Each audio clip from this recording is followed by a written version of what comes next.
बुद्ध का कहानी का एक जिक्र मिलता है कि अनाथ पिंडक नाम का एक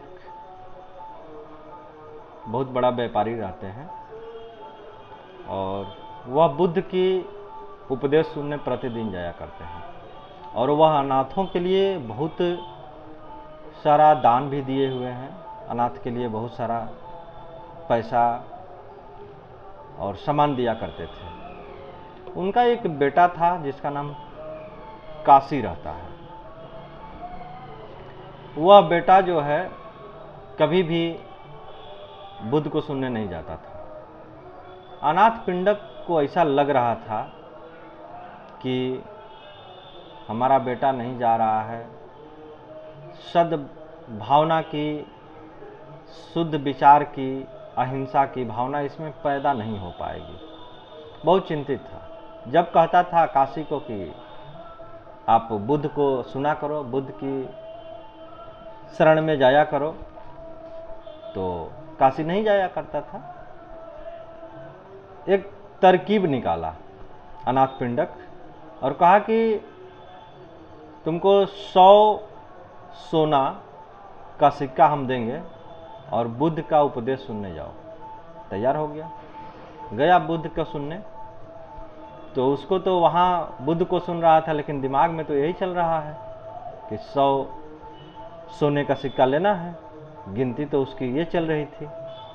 उसके बाद वह जो है घर आता है और तुरंत पिताजी को, अनाथ पिंडक को कहता है कि 100 गो सोना जो आपने बोला था, वादा किया था, वह जो है गिनिए।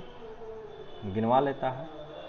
अनाथ पिंडक को लग रहा है कि यह जो है नहीं समझ पाएगा। अनाथ पिंडक जो है कि एक और दिमाग लगाया और बोला कि हम 1000 तुमको स्वर्ण मुद्राएं देंगे, लेकिन जा करके बुद्ध का उपदेश सुनना है और उसको याद करके आ करके तुम घर हमको सुनाओगे।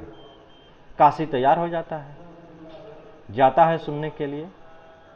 तो अब तो याद करने की बात थी, तो ध्यान से सुनना था।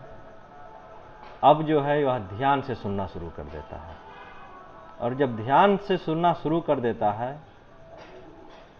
तो अब इतना मग्न हो जाता है कि अनाथ पिंडक शाम तक जब नहीं रिटर्न होता है तो अनाथ पिंडक को बड़ा चिंता होती है कि काशी कहाँ चला गया।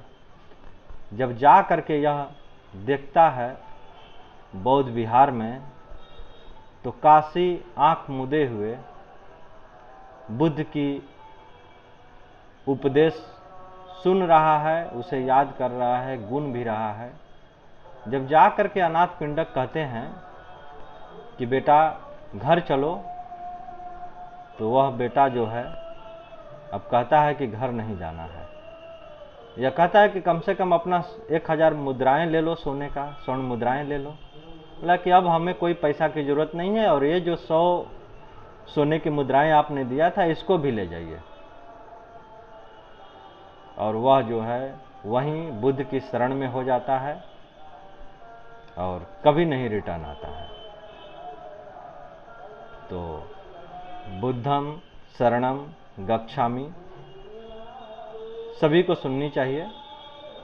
अच्छा है और अच्छा लगता है। धन्यवाद।